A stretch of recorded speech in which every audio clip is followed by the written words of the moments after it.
Welcome, everybody. Really glad that you guys could come today. Thank you for joining us on a Friday.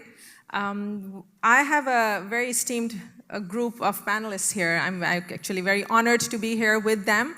A fun fact that all four of them flew in. So none of them are local. They all flew in from the Bay Area. And we have some, some great personalities that I'm meeting for the first time.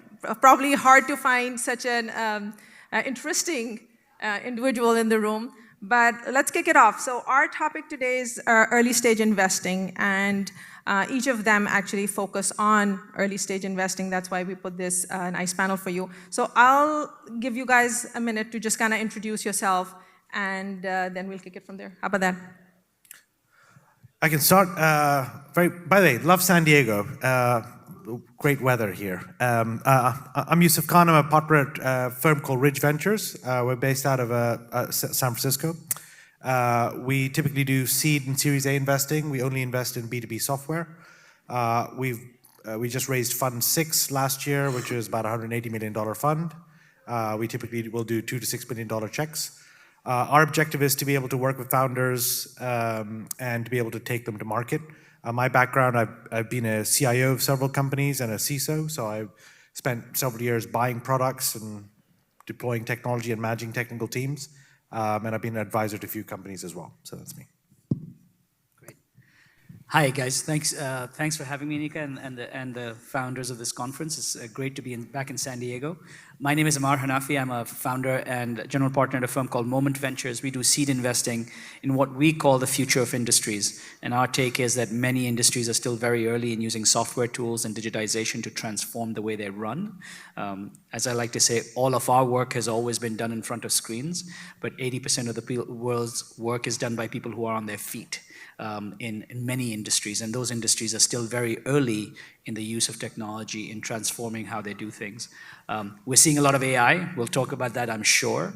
And we love to be early and help companies from that inception stage through to their first large Series A round and be their partners to get them there. That's my background. I used to be at Cisco, spent time in San Diego when I was there, and then I've been in the venture business for the last 15, 20 years.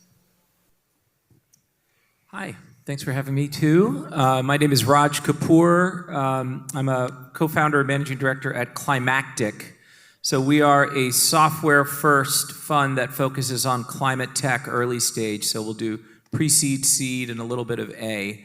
Our focus really is around the enterprise. We think that that's the key to get out of the climate crisis, and it's also an unlock for efficiency so it can generate returns, not just reducing emissions.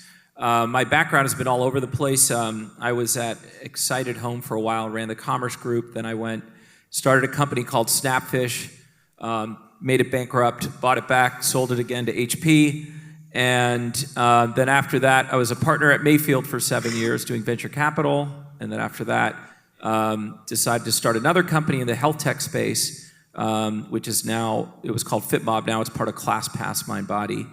And then I went to Lyft, which is one of the companies I funded when I was at Mayfield, and I was the chief strategy officer. So my job was to make us into an electric self-driving shared fleet. Shared's happening, electric is kind of happening, self-driving is slowly happening. And then finally left there to start Climactic and get back into venture. I think I'm not moving. I think I really enjoy working on climate and VC. And I'm Rajiv Madhavan with Clear Ventures. I'm one of the founders of Clear Ventures.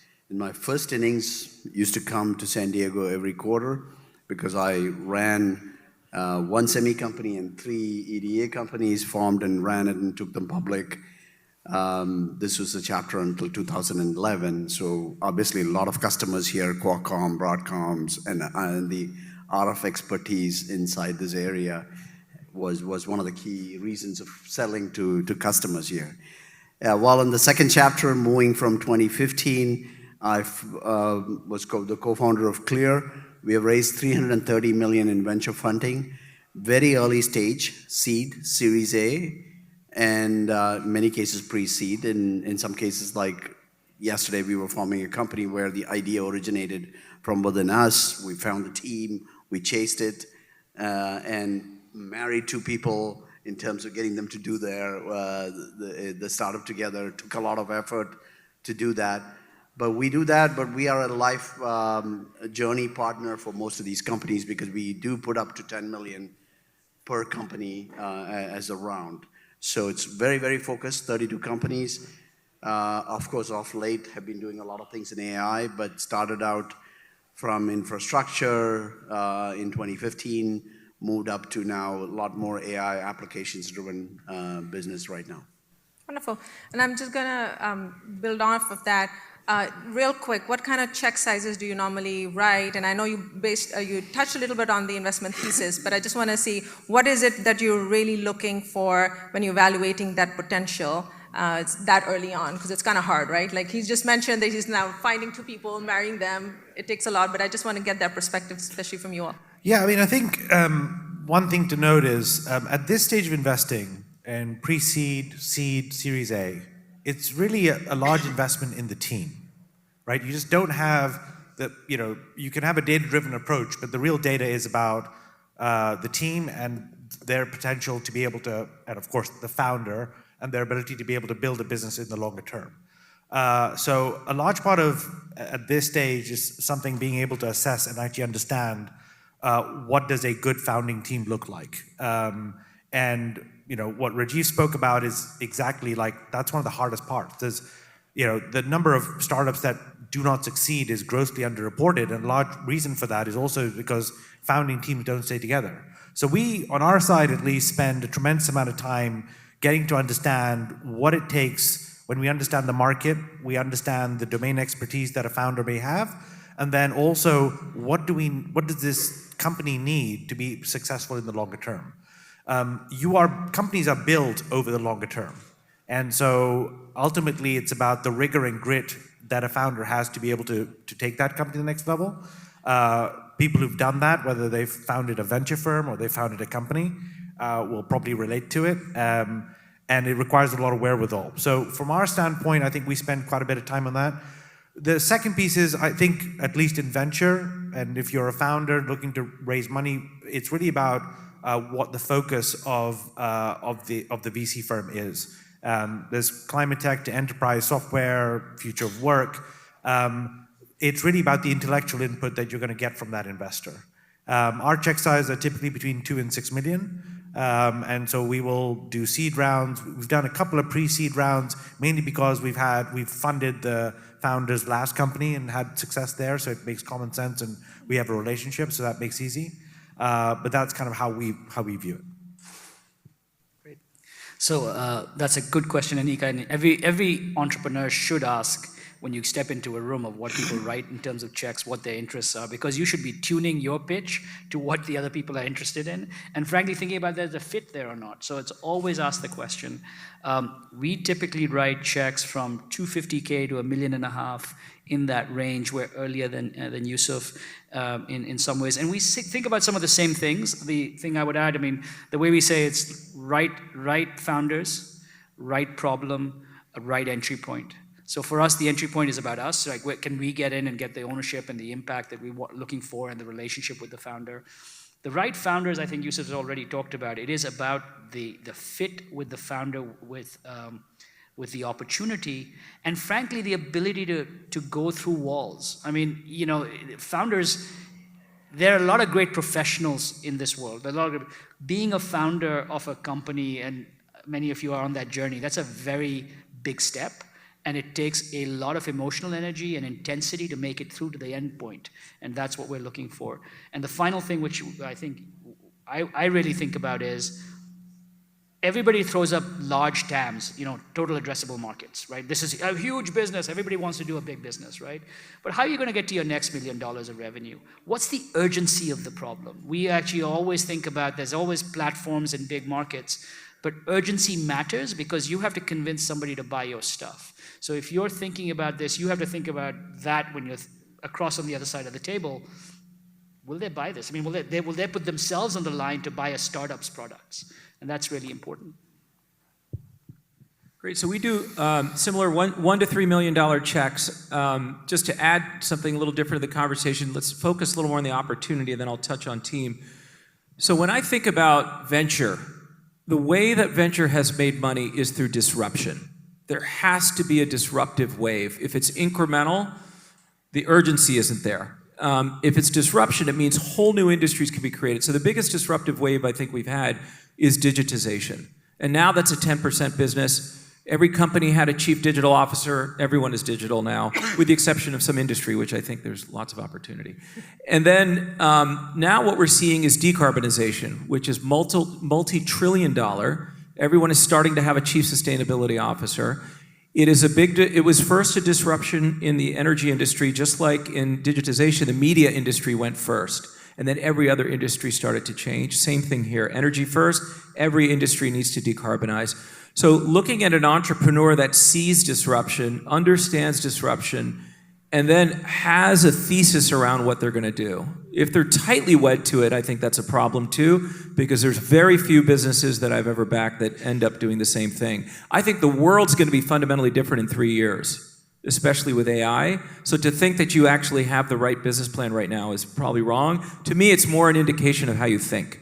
That's what we're really looking at. What is the depth that you have of understanding that disruption? If you're going into a new industry that you don't have experience, have you really gone super deep into it? And the final thing I would add is one of those companies we funded, he was a Tesla electrical engineer, and he had an insight around doing charging better for apartment buildings. It's one of the biggest things holding back EV adoption right now, is that if you live in an apartment, you can't charge your car. That's important. And what I loved about him, of course he was a good engineer, we kind of vetted that, but as I spent time with him, I understood he's a systems thinker. He was not a salesperson, but he thought about sales as a system, and how can I think differently about it?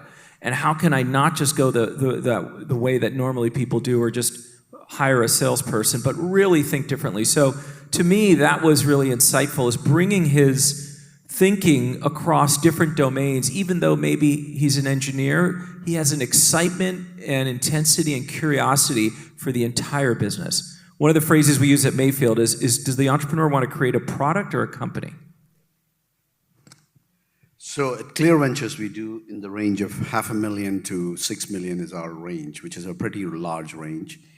So obviously, being very, very early stage, it is usually the team that determines the investment and the check size, right? If the team is very good, I mean, essentially there are three main things that a team must have.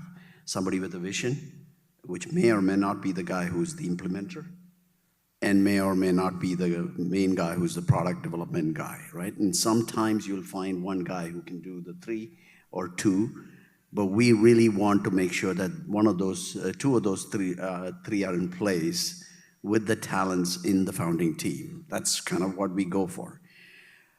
We are ready to understand that when you do investments at that stage, we would pivot in marketing, pivot in sales, pivot in various aspects of things in terms of go-to-market. So for example, we did a company called Evidently. The founder was this guy called Feng Niu. Feng was the founder of a company called Lattice. We did not get a shot at Lattice. Before that, Apple bought it, and it became Siri 2.0. This was the team that when Siri was behind, they went and bought in Stanford and rewrote Siri and became 2.0. At the start of COVID, we knew he was leaving, and he did a startup which basically helps doctors prevent burnout and it's right now used in the ER at Stanford. Hopefully none of you have to go there, but if you go there, a physician knows based on your symptoms and your past records exactly what to help them and what diagnosis to do, right? We thought selling physician burnout will be a great thing. Quickly realized that hospitals, while they give the speech about how they care about physicians, they care $0 behind that. So we ended up pivoting it into helping the hospitals do filling the forms automatically, doing the entire pharmaceutical, what research to do. So it became, other things are the actual cash and bringing business, and this is more of a get your foot in the door business. But all of that pivoting, he was not the marketing person. We have a team in-house. We've actually written a software. We have 6 people on board who not only helps in writing code in some cases, to actually finding customers. We have a software to do that. We make the calls and we do the help in the early days. It's basically roll your sleeves, get your knees all all into the dirt, and go for it in each and every one of the companies. So our velocity is about 6 companies a year. We don't do like 30, 40 companies. If it is at 6, we can do this. And that's our model that allows us to do this kind of active engagement, help the founders. Obviously, we want after Series A or some stage, we have given you the fishing rod to help you go fishing. Yeah, no, that's a great point. And kind of building off on that, Yusuf, I'll ask you, if I'm an entrepreneur, okay, so there are enough VCs in the market. If I'm an entrepreneur and I have a product, idea, whatever it is, I'll definitely shortlist. But as an entrepreneur, what should an entrepreneur be looking at from a VC perspective, trying to find the right fit? The words. Right? Because every VC will claim, oh, we are more than just capital. I'm the best guy and I give you more than just capital. But what is that more than just capital? Because that can have a different definition for us. So I'll throw that at you. And all right, yeah. Well, just quick check. How many of you are founders here? Raise your hand. Okay. How many of you are founders who don't want to say that you're founders? Okay, no, just kidding. There you go. Okay, there's some future ones there. A couple of pieces of advice I would give as you select the firm that you want to speak with, and you should do it with intention, right? I think that's kind of important. You can go after and speak to as many people as you can. That there is some value in that, but it doesn't typically work. So there's a couple of key pieces to it. We are very specific about the value that we add. And part of that comes on our core focus. So when we invest in companies which are typically selling into very specific functions in the enterprise. CMO, CFO, CIO, CTO, and CISO. That's it. We think those are sizable buyers. We spend 10 years building relationships with those buyers. To the extent that our secret sauce, for what it's worth, is being able to understand what customer environments, the type of customers who are early customers versus not, who are friendly or otherwise. So we have 3 specific value adds, and we actually make them very specific. Number 1 is we're the only VC firm that will actually put in a certain number of customer introductions in the term sheet. For us, that basically means we have a shared goal. It means that we will get you in front of X number, and we give ourselves accountability to do that. Second is we're very specific about being able to add value by being able to help you from product positioning.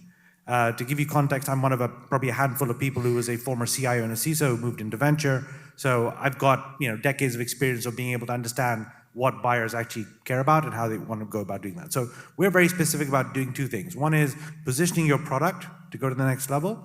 And then the aspect is being able to actually pretty much help you pitch it back to you. And we do that because of the network of people that we have around us. And third is, this sounds kind of crazy, is being able to provide actually a very thoughtful network of people that we think are not just advisors or venture partners, but we think who people want to be involved in the ecosystem, and I think that's important. So, small segue, I think what Faisal and Nika and the team have basically built, ecosystems are built by being able to create forums and communities. That's how you're able to build an ecosystem, and part of that ecosystem is if you're able to tap into the community of people who can be able to be involved in companies and take them to the next level, that makes a huge difference. So for us, for example, if you want to think about doing marketing and identity solution, one of the best people is Katie Sloan, who's based here. She worked at Qualcomm Ventures, and then she works in a security space. If you want to think about very specifically how you think about doing ad tech, we have 3 specific CMOs who went through their role as both demand gen people, but actually having used systems and are very intrinsic. There's a bunch who are not, and that's okay. So our value add is very specific in those areas. There's a lot of stuff that we don't do. We are not a talent practice. We're not going to do that. We're not built that way. A lot of VC firms are a lot small. I think the most important thing is, it's not just about the core value that you need to think about in venture. Just remember, in 2020, the world was a reset because every VC there was no austere offices, there's no coffees, it was all on a 30-minute Zoom screen. So it's a level playing field. And so therefore, there's been a bit of a reset in terms of saying, which partner do I want to work with, who is somebody that I want to be able to have on my board, number one. Number two, who can actually be an intellectual thought partner, okay? And number three, who can help me navigate through the guardrails. That's actually the true value add of most VC firms when you select the right partner, and that marriage needs to basically happen between those two folks. Great, thank you. Kind of switching gears, I want to touch, Raj, on you about what you do is interesting and different. Tell us a little bit about how do you source companies, especially from a climate tech perspective. How do you help them navigate those challenges? Because I would love to see how that is different from a traditional VC firm. Yeah, I would say, there's a difference of what it used to be and what it is now. In the early days of clean tech, which was before climate tech, it was a lot of fishing around universities and finding academic leaders that are doing some interesting work. Now what we're seeing is a huge wave of general tech executives and founders that are coming in because they have a conscience, they care about what they're doing. Maybe they worked at Facebook and they feel really sad that they've kind of ruined the world and all that kind of stuff. So we're finding a lot. Can I interrupt? I thank you for the definition of saying it used to be clean tech, it's now climate tech. Like that in itself is a reset for a whole bunch of folks. So yeah, totally. And clean tech is more about energy and climate tech is about a broad set that's there. So what we're seeing is actually the founders that we backed before are bringing in new founders. The other piece is that a lot of venture sectors are oversaturated and have a ton of VC capital, et cetera, and what we call sharp elbows because everyone wants a lot of ownership in a company. So you really don't get much from other VCs in terms of deal flow. In our case still, maybe this will change, it's a very small universe that we deal with in climate tech VC, early stage, and so we're sharing a lot of deal flows. We specifically set up this Fund 1 to have a 10% ownership target so we can always syndicate with a partner. So that enables a whole nother set of deal flow that we're looking for. One thing I would comment though, just generally on the idea of what should an entrepreneur look for. Today, I would set a really wide funnel. It's great that you can be selective, but maybe you should be selective after you have a few offers. Because it's really hard to raise money. So set a really, really wide funnel and realize that some people just say, well, I just want the best names. The best names are looking at like 1,000 companies at a time, and VCs are also very fickle, some are also very lazy, where maybe they're on vacation, they're not going to get back to you, or it just so happens that one of them has 3 deals that they're looking at right now, and another one has just 1 deal that they're looking at, so they just have the bandwidth. They're not doing an absolute, ranking. It's just really very art-driven, whimsical, kind of happens where things are. So it is challenging. There's so much frustration I hear from entrepreneurs in terms of reaching out to VCs, why they didn't get back to me, I'm perfect for them. It's like relationships. There's 1,000 reasons why they could potentially go wrong, so keep it pretty wide. Wonderful. I think I was an entrepreneur for the longest period of my life. When I shifted to being a VC and becoming on the boards of VCs, is when I realized VCs go on vacation 2 weeks, no response. Most of the people I'm on the board of are playing golf over the weekend. This is how it is. And the larger the firm, larger these shindigs. And as far as you're concerned, you got to get your check. So, the bigger firm doesn't mean it means anything. It's the partner you're working with where it doesn't really matter as much as, are you getting the help you need in terms of getting customers, in terms of creating your new product? Are you getting the help in terms of getting the talent you need to hire? And money is the same green dollar, whether it comes from this company or that company. So you should hit as many people as you can who fit the best criteria as much as you can. And if you got options, certainly you get to choose. Yeah.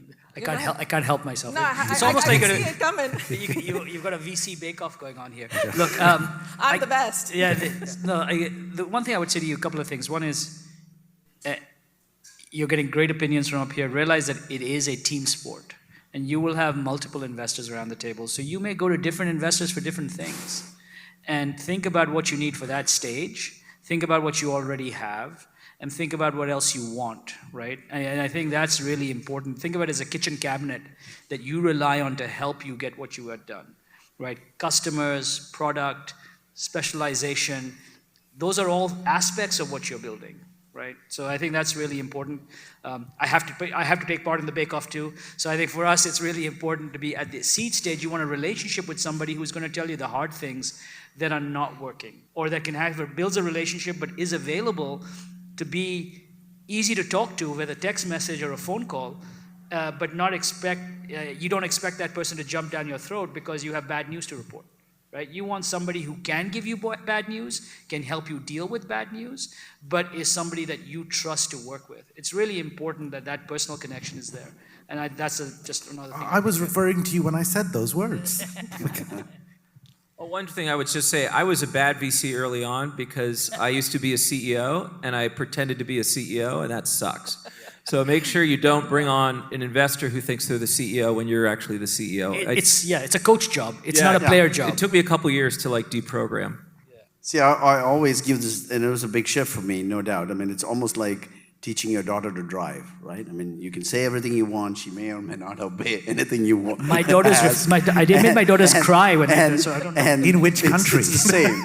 And so if the VC has not realized that, then it's in a bad situation. Okay, in the interest of time, I'm going to touch on two topics. We'll address the big buzzword on everybody's mind, AI. San Diego. Yeah. Okay, Thank you. Totally, yeah. And then we'll talk about a little bit current environment, how does funding look? 2023 was difficult, but let's first start with AI. And it'd be nice to see both sides, meaning, are you guys only investing in AI? Where are you investing? How? But then, interestingly, last night I was having a conversation, and they were talking about how AI is being used in the VC world, and how you're sourcing, and how that landscape is changing so much that the amount of work that is being done through bots before even the first pitch. So I want to hear both sides, and I know you guys have been using it for a very long time. So kind of just briefly talk about that, because it's disruptive. There's pros and cons, but at the same time, AI is on everybody's mind. So I'm going to start this off. We have built an entire stack which actually identifies before the person is ready to leave in many cases that this is a person we should be chasing. Right now, the software is also being turned around and has been given to our companies where, for example, last quarter, 40 headcounts were filled by our companies, 27 were generated by our software.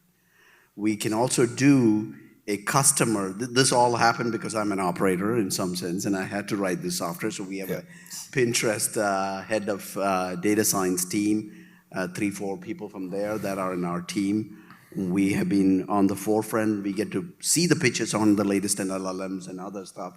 We've built a stack which is pretty cutting edge in terms of also identifying customers for a given company based on what your descriptions are. But at the end of the game, all of this is a directional sight to the founders, and the right founders will use it. Right now, the software is such that we have almost like a sales engineer running the software within Clear. We're going to turn it into helping our companies just do it themselves from the end of this year. But the idea that you can do a lot of things, I mean, when I shifted to venture, I was surprised. 90% of the venture community is not automated with respect to their accounts in Salesforce or anything. It's absolutely insane. Yeah. When I came into sales, I mean, I could never have run any operations with those level of complexity. And the same VC would be on my board telling me you need to do this, right? Yeah. But they have nothing automated. Yeah. Frankly, the next time you go in, your last dialogue is not there, especially the partner has gone, right? Yeah. So this whole thing is, Andreessen Horowitz says software is eating everything. Well, AI and software is going to beat and change software, is going to change the world, including the VC world. There is nothing that's not going to be, not touched by this whole change. But the fundamental is very clear. These things that I'm talking about will be done by any modern new startup to enable them to do better hiring, to enable them to do better customer identification. If you're not doing these things and you're running yourself like 15-year-old startups, it's going to be very bad. We had a company called Cognitos which is leading on the AI application side. They were supposed to hire 40 people this year. They raised a huge round, very good valuation, all of those things, but they could do it with 5 because they have entirely automated a lot of the software development process in terms of what they need to do with basically their own tools or agents that they've written. Yeah. And this is essential going forward. Your productivity will be impacted whether you're using AI or not. Now, large companies will debate my security, my IP, my this. If you as a startup cannot use it and get going, there's no excuse. Yeah, I think so. I'll do 2 things and I'll hand it over to talk about the investing in the area. So Rajiv's absolutely right. A lot of VC firms are very small. They don't have large infrastructure. They barely have some infrastructure. Red flag, if a VC partner reintroduces himself to you, that's probably not a good thing. That's probably because they don't have a CRM or they didn't update the CRM to say that they actually met you in the past. So we use technology very effectively. Slightly unfair advantage, again, having been a CIO and hired a dev team, so we did that. Our focus of use of AI is really twofold. One is we are very focused on the internal productivity uplift. For example, if we've met a company, we've set that founder to be able to talk to them in X amount of time, being able to automate that process, both from a reminder standpoint and an outbound message, we're able to make sure we're able to do that. Second is definitively we built out our initial model a couple of years ago. We look to update that once a year, very deliberately. And the reason for that is, again, we are looking to source and find founders in very specific domains. One of the biggest issues in venture is the data set that you are typically using is very unstructured, right? In financial markets and equities, in financial services, a large part of that data is publicly available, you know? And you are able to assess it and to be able to make decisions. That's not the case in venture. And there's an aspect of being able to understand a founder's background, which company they were, how long they were, the type of exit, and so being able to assess that. So that's on that side. On how we look at the market, we are very specifically focused. We think there's going to be a huge opportunity in productivity uplift, companies that are doing super well to be able to move the needle forward on the productivity side. But one of our theses is that with every major technological shift, there are a lot of good things that come out of it, and there are a lot of bad things that come out of it. So when we think about the threat vectors for AI have not been defined yet. We don't know all the different issues that typically come into place, and it's a very emotive topic, right? It's one thing you're like, okay, you have an issue in your S3 bucket in cloud, and you're able to basically figure that part out. But with AI, there's a lot of unknown unknowns. You don't know what the blast radius is or what the impact of a model basically being over-exhausted or basically being tilted in one way, shape, or form through data poisoning attacks or others. Like, these are all still being defined. So we're looking at companies that are looking to secure AI infrastructure, number one. Number two, there's a whole aspect of managing and maintaining AI infrastructure, just as you had with cloud, just as you had with SaaS. And so we think about the overhead and the maintenance that comes with that, and what are the tools and solutions that are going to be built to be able to support that. So those are AI areas that we're focusing on and how we use it. But Amar and Rajiv, please.